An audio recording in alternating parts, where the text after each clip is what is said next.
사도행전 10장 24절부터 48절까지 하나님의 말씀을 제가 읽겠습니다. 이튿날 가이사랴에 들어가니 고넬료가 그의 친척과 가까운 친구들을 모아 기다리더니 마침 베드로가 들어올 때 고넬료가 맞아 발 앞에 엎드려 절하니 베드로가 일으켜 이르되 일어서라 나도 사람이라 하고 더불어 말하며 들어가 여러 사람이 모인 것을 보고 이르되 유대인으로서 이방인과 교제하며 가까이 하는 것이 위법인 줄은 너희도 알거니와 하나님께서 내게 지시하사 아무도 속되다 하거나 깨끗하지 않다 하지 말라 하시기로 부름을 사양하지 아니하고 왔노라. 묻노니 무슨 일로 나를 불렀느냐? 고넬료가 이르되 내가 나흘 전 이맘때까지 내 집에서 제 구시 기도를 하는데 갑자기 한 사람이 빛난 옷을 입고 내 앞에 서서 말하되 고넬료야 하나님이 내 기도를 들으시고 내 구제를 기억하셨으니 사람을 욥바에 보내어 베드로라 하는 시몬을 청하라. 그가 바닷가 무두장이 시몬의 집에 유숙하느니라 하시기로 내가 곧 당신에게 사람을 보내었는데 오셨으니 잘하였나이다. 이제 우리는 주께서 당신에게 명하신 모든 것을 듣고자 하여 다 하나님 앞에 있나이다. 베드로가 입을 열어 말하되 내가 참으로 하나님은 사람의 외모를 보지 아니하시고 각 나라 중 하나님을 경외하며 의를 행하는 사람은 다 받으시는 줄 깨달았도다. 만유의 주 되신 예수 그리스도로 말미암아 화평의 복음을 전하사 이스라엘 자손들에게 보내신 말씀 곧 요한이 그 세례를 반포한 후에 갈릴리에서 시작하여 온 유대에 두루 전파된 그것을 너희도 알거니와 하나님이 나사렛 예수에게 성령과 능력을 기름 붓듯 하셨음에 그가 두루 다니시며 선한 일을 행하시고 마귀에게 눌린 모든 사람을 고치셨으니 이는 하나님이 함께 하셨습니다. 우리는 유대인의 땅과 예루살렘에서 그가 행하신 모든 일의 증인이라. 그를 그들이 나무에 달아 죽였으나 하나님이 사흘 만에 다시 살리사 나타내시되 모든 백성에게 하신 것이 아니요 오직 미리 택하신 증인 곧 죽은 자 가운데서 부활하신 후 그를 모시고 음식을 먹은 우리에게 하신 것이라. 우리에게 명하사 백성에게 전도하되 하나님이 살아있는 자와 죽은 자의 재판장으로 정하신 자가 곧 이 사람인 것을 증언하게 하셨고 그에 대하여 모든 선지자도 증언하되 그를 믿는 사람들이 다 그의 이름을 힘입어 죄사함을 받는다 하였느니라. 베드로가 이 말을 할 때 성령이 말씀 듣는 모든 사람에게 내려오시니 베드로와 함께 온 할례 받은 신자들이 이방인들에게도 성령 부어주심으로 말미암아 놀라니 이는 방언을 말하며 하나님 높임을 들음이러라. 이에 베드로가 이르되 이 사람들이 우리와 같이 성령을 받았으니 누가 능히 물로 세례 베풀물 금하리요 하고 명하여 예수 그리스도의 이름으로 세례를 베풀라 하니라. 그들이 베드로에게 며칠 더 머물기를 청하니라. 아멘. 저와 여러분은 신자입니다. 믿는 사람이죠. 어떤 면에서 우리를 믿는 사람이라고 합니까? 우리 자신의 행위로가 아니라 예수 그리스도를 믿음으로 구원받았다는 뜻에서 믿는 사람이고 눈에 보이는 것으로 사는 것이 아니라 매일매일 매 순간 하나님을 믿음으로 살아간다는 뜻에서 믿는 사람입니다. 그럼 하나님은 우리의 믿음과 관련해서 어떤 일을 하십니까? 하나님은 우리에게 믿음을 요구하시는 분이시면서 동시에 우리에게 친히 믿음을 주시는 분이십니다. 무엇을 통해서 그렇게 하십니까? 말씀을 통해서 그렇게 하십니다. 즉 우리에게 나를 믿으라고 말씀하십니다. 그런데 또 하나님은 어떤 분이시라고요? 믿음을 주시는 분입니다. 무엇을 통해서 믿음을 주십니까? 말씀으로 믿음을 주십니다. 한 귀신 들린 아이의 아버지가 예수님께 나왔습니다. 예수님을 뵙기 전에 먼저 제자들을 만났어요. 그런데 제자들의 무능과 실패를 경험했기 때문에 그 마음속에 실망과 불신이 쌓여 있었습니다. 그래서 예수님께 간구하면서도 확신이 없었어요. 그래서 이렇게 기도합니다. 여러분 핸드아웃에 마가복음 9장 22절 보십시오. 그 아이 아버지가 예수님께 하는 기도예요. 귀신이 그를 죽이려고 불과 물에 자주 던졌나이다. 그러나 무엇을 하실 수 있거든 우리를 불쌍히 여기소서. 무엇을 하실 수 있거든 혹시 가능하시면 If you can. 그랬더니 예수님께 뭐라고 대답하셔요? 예수께서 이르시되 할 수 있거든. 그게 무슨 말이냐? 믿는 자에게는 능히 하지 못할 일이 없느냐. 자, 23절 말씀을 다시 잘 보십시오. 여러분 이게 믿음을 요구하시는 말씀입니까? 믿음을 주시는 말씀입니까? 헷갈리는 말씀이죠.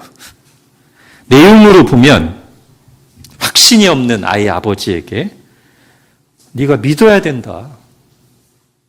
그런 믿음을 요구하시는 말씀 같으면서도 효과로 보면 믿음 없는 그에게 믿음을 불러일으키시는, 믿음을 주시는 말씀입니다.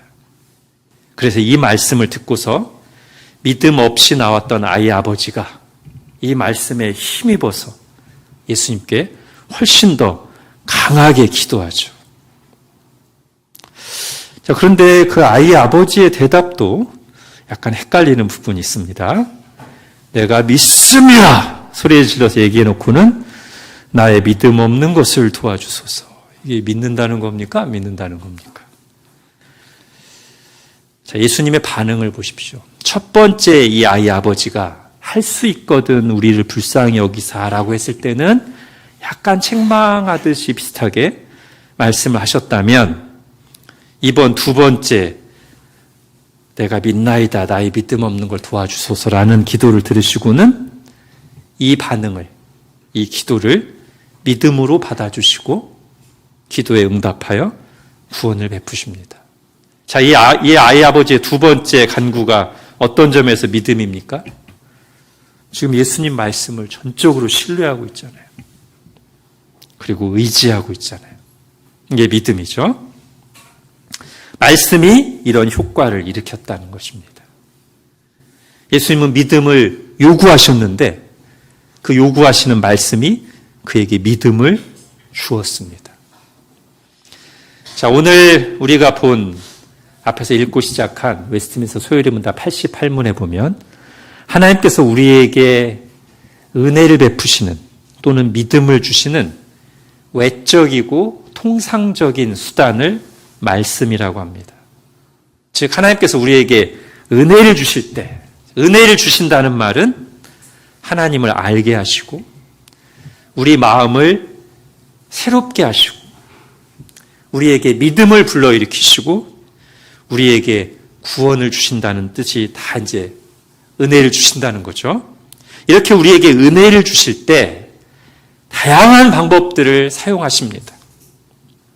기적을 베풀기도 하시고요. 또는 하나님께서 권능으로 창조하신 아름다운 피조 세계를 보면서 우리 마음을 비추시기도 하시고요. 우리의 일상의 여러 사건들과 다양한 만남들을 통해서 우리를 깨닫게 하시기도 하시고요. 찬양을 통해서 오늘도 우리 찬양을 불렀는데 찬양을 통해서도 또 우리에게 은혜를 주기도 하시고요. 고난을 통해서도 은혜를 주기도 하시고요. 심지어 성경에 보면 악인들을 통해서도 악인들의 악행도 사용하셔서 우리에게 은혜를 주신다. 그래서 우리가 이렇게 말할 수 있습니다. 하나님은 모든 것을 사용하실 수 있다. 그런데 이처럼 모든 것이 하나님의 도구가 될 수 있지만 하나님께서 사람에게 은혜를 주실 때, 특히 구원의 은혜를 베푸실 때 가장 일반적이고 두드러진 것이 있습니다. 바로 말씀입니다. 아마 이렇게 설명드리면 될 것 같아요. 앞에서 말씀드린 여러 가지 수단들 있잖아요. 기적, 고난, 그런 것이 없이 구원받은 사람들은 많아요. 그러나 말씀 없이 믿은 사람은 없습니다. 자, 우리 지난주에 빌립보 감옥에 간수 봤죠. 사도행전 16장에 나오는. 그 간수에게는 어떤 일이 일어났어요? 땅이 흔들리고 죄수들의 사슬이 풀리는 기적이 일어났고요. 그리고 그 사건이 감옥의 책임을 맡은 간수에게는 큰 고난이었죠. 자기가 책임져야 될 사람들이 지금 문이 열리고 사슬이 다 풀렸으니까. 그래서 얼마나 그것이 두려웠던지 간수가 자살하려고 했잖아요. 자살 시도하려고 했죠. 그러니까 고난이었어요. 자, 기적과 고난이 갑작스럽게 몰아닥친 뒤에 마지막에 바울이 말씀을 전합니다. 주 예수를 믿으라. 그리하면 너와 내 집이 구원을 받으리라. 그러니까 이 간수 같은 경우에는 기적, 고난, 말씀 이런 게 다 사용돼서 믿었어요. 그런데 똑같은 그 빌립보에서 바울이 기도하는 장소를 찾으려고 강가에 나갔는데 여자가 여러 명 있었습니다. 거기에는 기적도 전혀 없었고요. 특별히 고난 같은 거 없었어요. 그냥 바울이 가서 말씀을 전했을 뿐인데 말씀을 듣던 사람 중에 하나인 루디아가 오직 말씀을 통해서 예수 그리스도를 믿고 구원을 받았습니다. 그러니까 말씀과 함께 여러 수단들이 사용될 수 있어요. 그러나 이 말씀이 가장 주되고 두드러진 방식이라는 것입니다. 그래서 하나님은 우리에게 기적을 행하라고 명령하신 적이 없습니다. 고난을 시전하라고 말씀하시지도 않으셨어요. 오직 우리에게 말씀을 전하라고 명령하셨습니다. 물론 말씀 자체가 믿음을 주는 건 아니에요. 그러면 말씀 듣는 모든 사람들이 믿어야 되겠지만 안 그러죠? 빌립보의 강가에도 아까 여러 여자들이 있었어요. 똑같이 말씀을 전했고 들었어요. 그런데 루디아만 그 말씀을 듣고 믿었단 말이에요. 다시 말하면 자동은 아니라는 거예요. 말씀만 틀어놓으면 사람들이 다 믿고 구원받는 거 아니라는 거예요. 그렇기 때문에 수단이라는 말을 씁니다. 은혜의 수단, 은혜의 방도. 자, 수단이라는 말을 사용할 때는 누가 있는 거예요? 그 수단을 사용하시는 분이 계신 거예요. 그가 은혜를 주십니다. 하나님이 우리에게 은혜를 주시고 하나님 우리 속에 믿음을 불러일으키시고 하나님이 우리에게 구원을 주시는데 주로 뭘 사용하셔서? 말씀을 사용하셔서 그렇게 하신다는 거예요. 자, 성경이 이렇게 분명하게 말합니다. 여러분 핸드아웃에 로마서 10장 같이 읽겠습니다. 시작. 그러므로 믿음은 들음에서 나며 들음은 그리스도의 말씀으로 말미암았느니라. 자, 믿음은 어떻게 생겨난다고요? 말씀을 들을 때 성령님께서 우리 마음을 감화하셔서 그 말씀을 사용하시는 하나님께서 우리 속에 믿음을 불러일으키신다. 바울의 표현을 빌자면 하나님은 전도에 미련한 것으로 믿는 사람들을 구원하기를 기뻐하셨다. 좀 더 풀어서 말씀드리면 전도라고 하는 어리석어 보이는 방법을 통해서 믿는 사람들을 구원하기를 기뻐하셨다는 거예요. 자, 이 말씀 속에 두 가지 중요한 하나님의 방법에 대한 진리가 들어 있습니다. 자, 전도라고 하는 어리석어 보이는 방법 속에는 당연히 전도, 도를 전한다, 말씀을 전한다죠. 지금 우리가 살펴보고 있는 하나님은 말씀이라는 은혜의 수단을 통해서 택한 백성들을 구원하기를 기뻐하신다가 하나 들어있고요. 또 하나는 전도라고 하는 어리석어 보이는 방법이라는 말 속에는 또 뭐가 들어있냐면 전도 누가 해요? 사람이 한다는 거예요. 하나님께서 막 직접적인 계시를 통해서 그런 게 아니라 하나님이 믿는 사람들을 기뻐하시는 방법은 전도다. 전도라고 하는 사람들이 볼 때는 너무나 효과 없어 보이고 효율적이지 않고 어리석어 보이는 이 방법인데 사실 그게 하나님의 방법이다. 즉 하나님은 말씀이라고 하는 은혜의 수단을 통해서 그리고 그 말씀을 사람이 전하게 하시고 사람이 하나님의 말씀을 전할 때 하나님은 그걸 통해서 그 사람을 사용하시고 그 말씀을 사용하셔서 하나님이 택한 백성들을 구원하시기를 기뻐하신다. 이것이 하나님이 구원하시는 일반적인 방법이다 라고 말씀하시는 겁니다.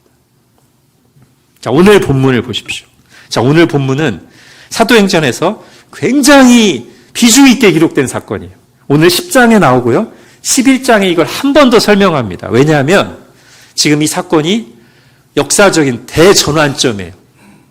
지금까지는 이스라엘 사람들만, 유대인들만 예수님을 믿고 교회를 이루고 있었는데 바로 오늘 사건을 기점으로 이스라엘 사람들이 처음으로 이방인을 공식적으로 교회로 맞아들이는 사건이에요. 이 사건이 얼마나 어려운 일인지 이스라엘 사람들 안에 있는 엄청난 두꺼운 편견의 벽을 깨트리시기 위해서 이 사건 속에는 하나님의 초자연적인 특별한 개입들이 많이 나타납니다. 즉 사도 베드로에게 환상을 보여주시고 성령님께서 말씀하시고 고넬료에게도 환상 중에 하나님의 천사가 나타나서 명령하시고 하는 이런 특별한 사건들이 많이 있지만 정작 이 이야기를 전체적으로 보게 되면 고넬료와 그의 가족들이 믿고 구원받은 것은 환상 때문도 아니고 천사 통해서도 아니라는 거예요. 그거는 중요한 사건을 위한 과정이었어요. 편견을 깨트리고 이스라엘 백성들을, 사도 베드로를 이해시키기 위한 과정이었지 환상과 천사의 메시지를 통해 믿은 게 아니었다고요. 그럼 그 모든 과정을 통해 결국 고넬료와 그의 가정은 어떻게 믿고 구원받게 되었는가? 예, 천사의 마지막 명령이 뭐예요? 어디 요빠라고 하는 마을로 가서 베드로를 청해서 그 베드로가 전하는 말씀을 들어라. 이게 천사의 명령이었어요. 즉 베드로에게 전도를 받아라. 그래서 베드로가 와서 복음을 선포합니다. 전도라고 하는 미련한 것, 전도라고 하는 어리석어 보이는 방법으로 똑같이 말씀을 선포합니다. 그리고 그 말씀을 듣는 중에 고넬료와 그의 가족들 안에 하나님이 믿음을 일으키셔서 구원의 역사를 일으키셔서 믿게 되었다는 것이 오늘 사도행전에 아주 선명하게 나오고 있어요. 자, 몇 구절만 다시 볼게요. 22절 보십시오. 오늘 본문에서 읽진 않았지만 22절. 그들이 대답하되 백부장 고넬료는 의인이요 하나님을 경외하는 사람이라. 유대 온 족속이 칭찬하더니 그가 거룩한 천사의 지시를 받아 당신을 그 집으로 청하여 말씀이죠. 말씀을 들으려 하느니라. 자, 그래서 베드로가 왔어요. 33절 같이 읽겠습니다. 시작. 내가 곧 당신에게 사람을 보내었는데 오셨으니 잘하였나이다.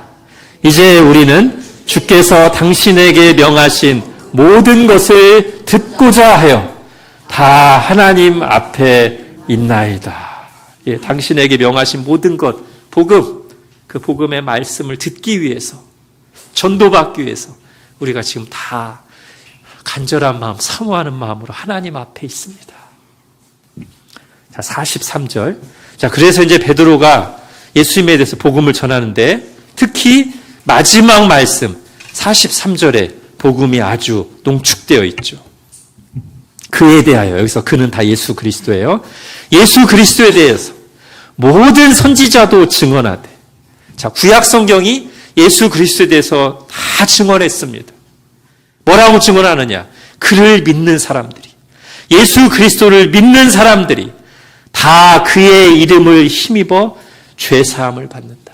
예수 그리스도를 통해서 죄 용서, 구원을 받는다라고 선포하였습니다. 그리고 44절, 바로 이 말을 들을 때, 바로 이 예수 그리스도의 복음을 들을 때 성령이 말씀 듣는 모든 사람에게 내려오시니 성령님께서 역사하셔서 고넬료와 그의 가족들이 구원을 받게 되었다. 이게 하나님의 방법이라는 거예요. 자, 우리는 전도하기 위해서 사람들에게 다가가고 관심을 갖고 보고 작은 사랑의 배려와 실천을 합니다. 그렇게 마음을 열고 돕습니다. 이건 다 필요한 과정이에요. 근데 결국 그 과정을 거쳐서 뭘 해야 돼요? 말씀을 듣게 해야 돼요. 복음을 듣게 해야 돼요. 직접 복음을 전하든지 아니면 말씀 듣는 자리로 인도하든지. 그게 우리가 전도할 때 꼭 해야 될 일이에요. 왜요? 하나님은 바로 우리가 전한 또는 우리가 듣게 한 그 말씀을 은혜의 수단으로 사용하셔서 믿게 하시고 구원을 베푸시는 하나님이시기 때문입니다. 저는 여러분이 정말 그동안 말씀을 잘 배우셨으니까 직접 복음을 전하는 것도 너무 좋고요. 그게 부담되시면 그냥 오게 하십시오. 예배 자리로 초대하시고 복음반으로 연결시켜 주십시오. 그리고 얼마 전에 나온 복음의 내용을 잘 담고 있는 하늘지기를 사람들에게 주십시오. 우리 엊그제 금요일에도 우리 기도팀 오전에 기도하시고서 점심 먹기 전에 한 1시간 반쯤 이 근처에서 쭉 하늘지기를 돌렸습니다. 물론 우리가 이렇게 할 때는 당연히 뭐가 동반돼야 돼요? 이거를 수단으로 삼아서 일하실 하나님께 전적으로 의지하고 기도해야 되겠죠. 자, 이제 그 다음 내용을 보겠습니다. 이렇게 말씀은 구원 얻는 믿음이 생길 때에도 가장 주된 하나님의 방법이면서 구원받은 사람의 믿음이 자라나고 강화되기 위해서도 가장 중요한 수단이다.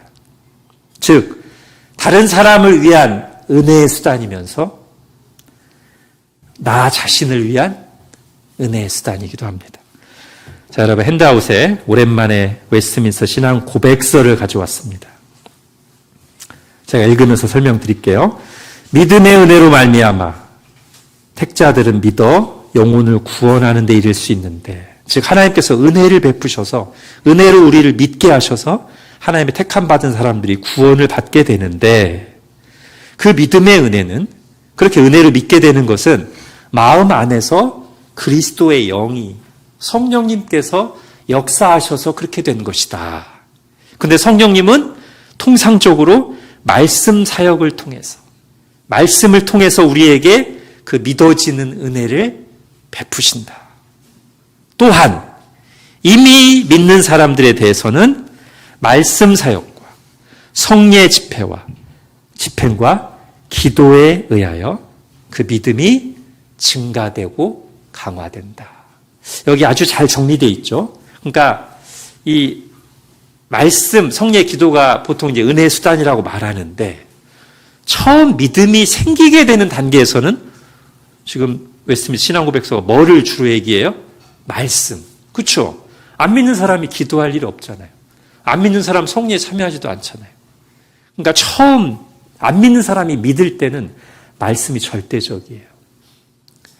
그래서 그렇게 말씀으로 믿게 된 사람은 이제 꾸준히 말씀을 읽고 듣고 공부하고 묵상하면서, 그리고 그 말씀을 따라서 성례에 참여하면서, 그리고 그 말씀을 붙잡고 기도하면서 믿음이 강화되고 자라난다 라고 얘기하는 것입니다. 결국은 이 성례와 기도라는 것도 말씀에 뿌리를 두고 있기 때문에 다시 결론적으로 말씀이 하나님께서 우리에게 은혜를 주시는 가장 주요한 은혜의 수단이다. 자, 여러분, 디모데후서 3장 같이 읽겠습니다. 시작. 또 어려서부터 성경을 알았나니 성경은 능히 너로 하여금 그리스도 예수 안에 있는 믿음으로 말미암아 구원에 이르는 지혜가 있게 하느니라. 모든 성경은 하나님의 감동으로 된 것으로 교훈과 책망과 바르게 함과 의로 교육하기에 유익하니 이는 하나님의 사람으로 온전하게 하며 모든 선한 일을 행할 능력을 갖추게 하려 함이라. 뭐가요? 성경 말씀이. 자, 그러므로 말씀은 자주 밥에 비유됩니다. 즉, 몸을 위해서 밥이 하는 역할, 생명을 유지하고 활력을 주고 자라나게 하고 건강하게 하는 그 일을 영혼을 위해서는 뭐가 한다? 말씀이 한다는 거예요. 그래서 하나님은 어딘가에서 떡, 곧 밥과 말씀을 연결해서 이렇게 가르치십니다. 여러분, 신명기 8장 3절 같이 읽겠습니다. 시작. 너를 낮추시며 너를 줄이게 하시며 또 너도 알지 못하며 내 조상들도 알지 못하던 만나를 내게 먹이신 것은 사람이 떡으로만 사는 것이 아니요 여호와의 입에서 나오는 모든 말씀으로 사는 줄을 내가 알게 하려 하심이니라. 아멘. 사람이 떡으로만 사는 게 아니다. 그러니까 떡으로도 살아요. 그죠? 떡으로 많이니까 떡을 먹어야 돼요. 밥을 먹어야 돼요. 매일매일 밥을 먹어야 우리의 생명과 건강과 활력이 유지되도록 하나님께서 우리 몸을 창조하셨습니다. 그런데 사람이 그렇게 밥만 먹고 사는 게 아니다. 반드시 뭐를 먹어야 제대로 살 수 있냐? 여호와의 입에서 나오는 말씀을 먹어야. 그 말씀으로 하나님의 뜻을 깨닫고 그 말씀으로 위로받고 말씀으로 힘을 얻고 말씀으로 우리의 영혼과 마음이 자라나고 말씀으로 우리의 삶 속에서 인도함을 받으면서 사는 줄을, 그렇게 말씀으로 사는 줄을 내가 알게 하려 하심이니라. 하나님의 말씀인 성경은요, 그래서 이 성경은 잘 들으세요. 이미 주어진 객관적인 계시이면서 지금 각 사람에게, 지금 내게 하나님이 찾아오시고 말씀하시는 하나님의 은혜의 수단이라는 거예요. 즉 하나님과 하나님의 뜻에 대한 바른 지식, 객관적인 진리를 기록하고 있을 뿐만 아니라 지금 하나님께서 이 말씀을 통해 내게 지금 말씀하신다는 거예요. 그러면 우리가 이 말씀을 어떻게 대해야 되겠습니까? 하나님은 주권적으로 일하시지만 우리에게 인격적인 반응을 요구하십니다. 즉 하나님의 주권적인 은혜와 우리의 인격적인 반응은 충돌하지 않습니다. 아니 오히려 그 둘이 함께 가고 조화를 이루는 것이 하나님의 뜻이에요. 그러다 보니 하나님의 가장 중요한 은혜의 수단이 말씀인 거죠. 왜요? 말씀에는 하나님의 주권적인 뜻, 불변하는 진리가 담겨 있고 이 말씀은 천지 만물을 창조한 능력의 말씀입니다. 그런데 하나님은 우리에게 말씀하시는 방법으로 찾아오시고 명령하시고 약속하시고 깨우치시고 인도하심으로써 우리에게 뭐를 요구하시는 거예요?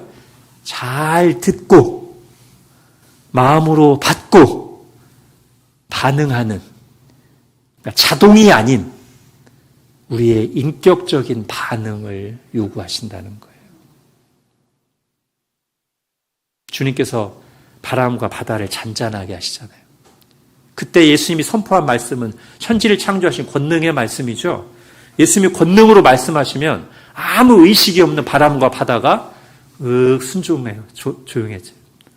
우리에게는요, 말씀하시면 잘 듣고 생각하고 깨닫고 이해해서 그 말씀이 맞구나, 옳구나 해서 반응하는 그런 순종을 원하신다고. 그러니 귀를 닫고 마음을 단단하게 하고 말씀을 들어도 아무 생각을 하지 않는 사람과 겸손하게 열린 마음으로 듣고 들은 말씀을 묵상하는 사람 중에 누구에게 하나님의 더 은혜가 풍성하게 임할까요? 당연히 후자겠죠. 여러분, 베레아 성도들의 모범을 보십시오. 사도행전 17장입니다. 베레아에 있는 사람들은 데살로니가에 있는 사람들보다 더 너그러워서 어떤 마음으로? 간절한 마음으로 말씀을 받고 이것이 그러한가 하여 날마다 성경을 상고함으로 결과가 뭐예요? 그 중에 믿는 사람이 많았다. 이게 하나님의 뜻이라는 거예요. 자, 웨스트민스터 소요리 문답은 우리가 하나님의 말씀을 어떻게 들어야 그 말씀을 통해서 우리가 풍성한 은혜를 누리는가를 구신문에서 이렇게 정리해서 말해줍니다. 자, 우리 답 부분만 같이 읽을게요. 시작. 하나님의 말씀이 구원을 위하여 효력 있게 되려면 우리는 부지런함과 준비와 기도로서 말씀에 집중하며 그 말씀을 믿음과 사랑으로 받아들이고 우리의 마음에 간직하고 우리의 생활에서 실천해야 합니다. 네, 여기서 5가지를 얘기하고 있어요. 첫 번째, 준비. 어떻게 말씀들을 준비를 하죠? 예, 주중에 특히 주일 첫날 토요일 날 다음날 있을 예배를 위해서 다음날 선포될 말씀을 위해서 기도해야죠. 말씀이 정말 바르게 힘있게 선포되도록 그리고 그 말씀이 내 마음에 정말 하나님의 은혜로 와닿도록 기도하는 게 제일 중요한 준비겠죠? 또 어떤 준비가 있을까요? 토요일 날 밤늦게까지 보다 자지 말고 그래서 와가지고 피곤해 쩔어 있지 말고 토요일 날 일찍 자요.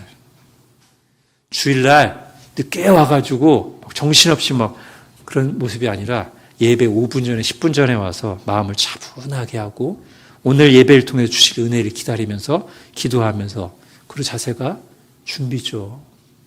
당연히 이런 사람들이 더 은혜를 받겠죠. 두 번째, 말씀에 집중하며 집중. 지금 어디 봅시다. 집중하고 있는지. 네. 졸거나 딴 생각하지 않고 말씀을 듣는데 손으로 다른 거 보고 있고 그러지 않고 두 귀를 쫑긋 세우고 말씀에 집중해서 듣는 것이죠. 세 번째, 그 말씀을 믿음과 사랑으로 받아들이고 아마 우리 한국 사람들이 이런 표현으로 하면 잘 와닿을 것 같아요. 아멘으로 받고 그죠? 또는 이렇게 설명할 수 있겠죠. 내 생각으로 하나님의 말씀을 평가하는 게 아니라 말씀을 들을 때 그 하나님의 말씀으로 내 삶을 비춰보는 자세로 말씀을 들어야 되겠죠? 네 번째, 우리의 마음에 간직하고 주일날 말씀을 듣고 예배당을 나서자마자 증발해서 없어지듯이 말씀을 일주일 내내 생각하지 않고 살다가 다음날 또 다 리셋된 상태에서 주일날 와서 또 듣는 게 아니라 간직하고 기억하고 묵상하고 생각이 안 나면 또 한 번 들어보거나 핸드아웃을 펼쳐보고 기록하고 저는 전에도 말씀드렸지만 여러분이 말씀 들은 걸 여러분 말로 요약하고 기록해 보기를 간절히 추천합니다. 아주 좋은 방법입니다. 마지막, 당연히 실천하기. 그 말씀을 내 삶에 적용하고 하나님께서 말씀에 약속하고 명하신 것을 순종하는 것이죠. 여러분, 말씀을 받는 자세가 한 사람의 신앙에, 교회의 신앙에 아주 많은, 아마도 가장 많은 영향을 끼칠 것입니다. 구약 성경 보세요. 모세의 율법과 선지자들이 전한 하나님의 말씀을 듣는 이스라엘 백성들의 자세, 이스라엘 백성들의 복과 저주가, 이스라엘의 흥망성쇠가 전적으로 달려 있었습니다. 이스라엘 왕들의 성공과 실패가 어디 달려 있었어요? 하나님의 말씀에 순종하느냐, 순종하지 않느냐에 달려 있었어요. 사실 우리가 성경을 전체적으로 살펴보면 이렇게까지 말할 수도 있습니다. 말씀을 대하는 자세가 곧 하나님을 대하는 자세다. 저는 크게 다르지 않다고 봅니다. 그 사람의 말씀을 대하는 자세를 보면 그 사람의 하나님을 대하는 자세를 거의 짐작할 수 있습니다. 말씀에 시큰둥합니까? 하나님께도 시큰둥한 겁니다. 말씀을 가볍게 합니까? 하나님도 가볍게 하는 것입니다. 말씀에 관심이 없습니까? 예, 하나님께도 사실 관심이 없습니다. 거의 받습니다. 이것으로 우리의 신앙을 살펴봐야 돼요. 여러분, 오늘 본문에 고넬료와 그 가정이 이 부분에서 처음 믿는 단계지만 아주 좋은 모범을 보여줘요. 33절 다시 한번 보십시오. 아까도 우리 함께 읽었었는데요. 다시 한번 우리가 이런 자세로 말씀 듣기를 원하나이다 하는 마음으로 33절을 같이 읽겠습니다. 시작. 내가 곧 당신에게 사람을 보내었는데 오셨으니 잘하였나이다. 이제 우리는 주께서 당신에게 명하신 모든 것을 듣고자 하여 다 하나님 앞에 있나이다. 예. 지금 말씀을 들으려고 하는데 자세가 우리가 하나님 앞에 있습니다. 예. 우리가 주일 예배 때 이런 자세해야 된다는 것이죠. 제가 하나님 앞에 있습니다. 하나님 앞에서 기도하고 하나님 앞에서 찬송하고 하나님 앞에서 지금 하나님이 말씀하신다는 생각으로 말씀을 듣겠습니다. 이렇게요. 여러분, 반면교사도 볼까요? 아까 이스라엘 왕들의 성공과 실패가 말씀을 대하는 자세에 달려있다고 했는데, 예, 사울이 아주 대표적인 사람이죠. 사무엘상 15장 같이 읽겠습니다. 시작. 사무엘이 이르되 여호와께서 번제와 다른 제사를 그의 목소리를 청종하는 것을 좋아하심같이 좋아하시겠나이까. 순종이 제사보다 낫고 듣는 것이 수량의 기름보다 나으니 이는 거역하는 것은 점치는 죄와 같고 완고한 것은 사신 우상에게 절하는 자와 같음이라. 왕이 여호와의 말씀을 버렸으므로 여호와께서도 왕을 버려 왕이 되지 못하게 하셨나이다. 예. 지금 하나님은 이 사울 왕이 지금 뭐 하는 장면이냐면 하나님께 제사했거든요. 사울 왕이 흉악한 죄를 진 게 아니에요. 이 순간은 적어도 하나님께 제사를 드렸어요. 제물을 드렸어요. 근데 하나님께서 사울을 버리셨습니다. 왜죠? 여호와의 말씀을 버렸으므로. 네가 나한테 제물을 드려도 제사를 드려도 내 말씀을 우습게 여기고 버린다면 나는 네가 나를 버린 걸로 간주하겠다. 그래서 나도 너를 버리겠다. 이렇게 선언하신 거잖아요. 그러니까 우리의 말씀 대하는 태도가 어때야 될지 생각해야 된다는 것이죠. 그냥 좋은 교훈 정도로 듣는가? 아니면 살아계신 하나님의 말씀으로 듣고 받는가? 주일날 한 번 듣고 마는 정도인가? 주야로 말씀을 묵상하고 마음에 담고 살아가는가? 나한테 와닿는가 안 와닿는가에 따라 또는 내 감정과 상황에 따라 취사 선택할 수 있는 것으로 여기는가? 즉 내가 말씀 위에 있는가? 아니면 하나님의 모든 말씀을 받아들이고자 하는가? 즉 내가 말씀 아래에 있는가? 이게 그 사람의 신앙을 형성합니다. 현재 그 사람의 신앙이고 앞으로의 그 사람의 신앙은 이거에 따라서 결정될 것입니다. 교회로도 적용할 수 있겠죠? 이렇게 하나님께서 은혜의 수단으로 당신의 백성들에게 은혜를 베푸시고 다스리시고 인도하신다면 교회가 교회답게 세워지기 위해서 제일 중요한 게 뭐겠어요? 어디에 집중해야 되겠어요, 교회가? 당연히 말씀에 집중해야 됩니다. 이스라엘의 흥망성쇠가 말씀을 대하는 태도에 달렸듯이 교회 역시 마찬가지입니다. 우선은 바른 말씀이 가감없이 선포돼야 되고요. 이스라엘이 망할 때 보면 거짓 선지자들이 창궐했습니다. 하나님의 말씀을 가감없이 전한 게 아니라 백성들이 듣고 싶어하는 얘기만 전했어요. 그리고 백성들은 듣고 싶은 말만 받았어요. 그래서 망했어요. 한국교회 위기도 여기 있습니다. 바른 말씀이 선택적으로가 아니라 가감 없이 선포되어야 되고 듣고 배워야 되고 거기에 반응을 해야 됩니다. 여러분, 종교개혁자들이 말한 참된 교회의 표지가 있잖아요. 즉 교회라고 볼 수 있냐 없냐, 건물이 있고 뭐가 모이긴 하는데 과연 이게 진짜 하나님의 교회인가 아닌가를 판단하는 기준으로 세 가지를 제시했는데, 역시 첫 번째는 뭐였어요? 말씀이 바르게 선포되는가. 말씀이 제대로 선포되지 않으면 아무리 모여서 뭔가 열심히 해도 하나님의 진정한 교회라고 볼 수가 없다. 엉뚱한 거 믿고 있으니까요. 비록 수가 적고 연약해 보일지라도, 두세 사람이 모였을지라도 하나님의 말씀이 바르게 선포되고 그 말씀에 진지하게 반응하는 사람들이 있다면 그것이야말로 진정한 교회다 라고 말했다는 것이죠. 나머지 성례와 권징은 역시 아까 은혜의 수단과 마찬가지로 그 말씀에 근거하여 따라오는 것입니다. 그러니까 결국은 말씀이 제일 중요해요. 정리하겠습니다.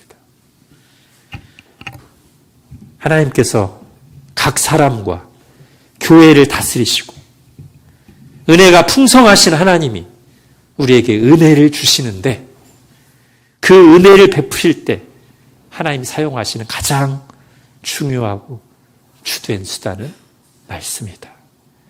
이 말씀에 대한 자세가 개개인의 신앙을 형성하고 이 말씀이 어떻게 선포되고 받아들이느냐가 교회의 명운을 결정한다.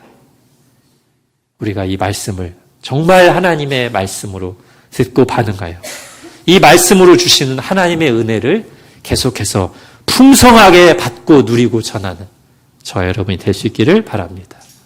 기도하겠습니다. 하나님, 늘 우리와 함께 하시며 말씀으로 우리를 찾아오시고 깨닫게 하시고 은혜 주시는 하나님 감사합니다. 오늘 또 다시 한번 하나님께서는 은혜가 풍성한 하나님이시며 그 은혜를 베푸실 때 다른 무엇보다 말씀을 통해 사신다는 사실을 들었습니다. 하나님, 우리의 마음을 새롭게 해주십시오. 말씀에 대한 우리의 자세가 정말 하나님이 기뻐하시는 수준으로 나아가게 해주십시오. 세상 사람들이 말씀을 대하듯이 말씀에 대해서 생각하거나 말하거나 반응하지 않게 해주시고 은혜로 구원받은 하나님의 자녀답게 말씀에 반응하게 해주십시오. 그래야 해서 계속해서 말씀을 통해 주시는 은혜를 누리며 자라가게 해주시고 우리 교회가, 그리고 한국 교회가 말씀대로 바로 서서 하나님께 영광을 올려드리는 교회가 되게 하여 주옵소서. 예수님의 이름으로 기도합니다. 아멘.